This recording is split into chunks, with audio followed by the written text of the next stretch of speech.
A country is on the edge, a warning to the world, and a red alert from Washington. So, the United States has just sent out one of its strongest travel warnings in years. Not advice, by the way, not a suggestion, a command. Do not go to Venezuela for any reason, and if you are already there, leave now.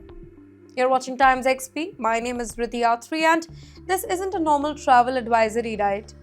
This is a message delivered with urgency, fear, and finality. The United States State Department told every single American citizen and legal resident inside Venezuela to pack up and get out immediately. No delay, no second thought, no tourist plan, because according to American officials, Venezuela right now is a cocktail of danger. Risk of being wrongfully arrested, torture inside detention center, terror threats, kidnapping, violent crimes, political unrest, broken medical system, and laws applied without any warning. Now let me clarify this for you. He wants to say that once you enter, you may not come back.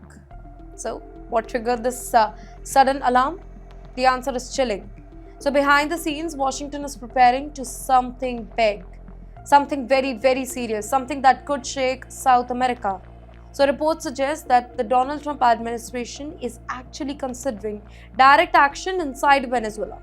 Not just pressure, not just sanctions, but operations on the ground and in the air. And look at what is already happening over there. American warships are moving in the Caribbean. Powerful military aircrafts are flying closely. Advanced fighter jets like the F-35 have reportedly been positioned for missions. Now, officially, the US says that these are anti-drug operations.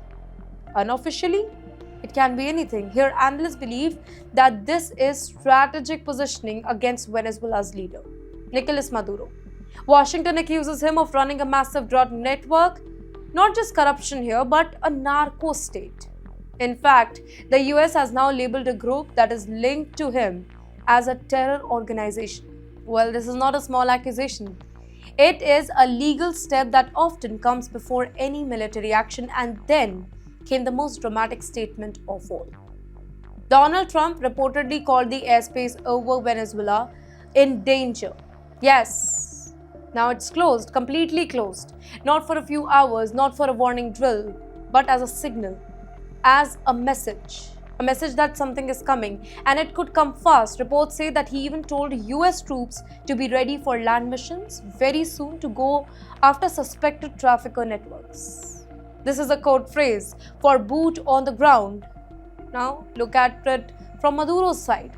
His power is weakening, his economy is broken, his people are angry, and now the world's most powerful military is circling him. So this is no longer a political battle. This is a survival situation, and for him, his own government, his control. And in such moments, countries don't issue travel warnings. They clear the field, they remove the civilians, they reduce the risk, because in shadows, when nations prepare for conflicts, the first step is always the same: get your people out.